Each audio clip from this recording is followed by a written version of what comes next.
Pemirsa, Majelis Desa Adat Denpasar menanggapi fleksibel terkait pengaturan pelaksanaan upacara melasti di tengah wabah corona yang diserahkan ke masing-masing desa adat sesuai dengan reste setempat. Pihak desa adat bisa melaksanakan melasti dengan cara ngubeng atau ngayat dari Pura Kahyangan 3, desa adat setempat dengan Nunas Tirte dari Segara.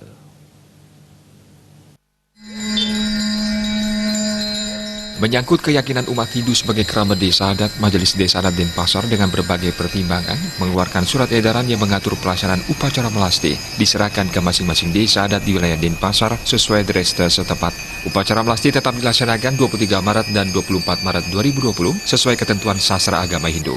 Namun durasi pelaksanaannya perlu dibatasi. Waktu pelaksanaan upacara digelar siang hari menjelang sore hari karena virus corona tidak tahan sinar matahari.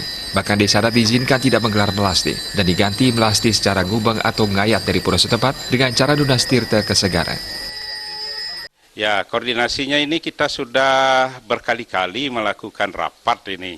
Baik itu di tingkat pemerintahan kota maupun kita langsung kepada bendesanya sendiri. Nah, itu kita sudah melakukan kesepakatan bersama untuk melakukan upacara melasti itu. Pada prinsipnya yang pertama, ya melasti itu tetap dijalankan sesuai dengan tradisi desa masing-masing, dan harapan juga kalau memang ada yang tidak melaksanakan ya cukup dengan ngubeng atau ngayat dari pura setempat.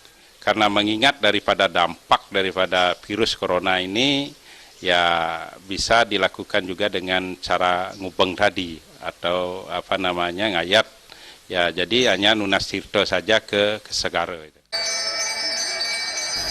Pihaknya juga mengimbau desa adat yang menggelar upacara melasti diatur hanya Pertima Kahyangan 3 yang turut serta dalam upacara melasti ke Segara sesuai tradisi masing-masing desa adat.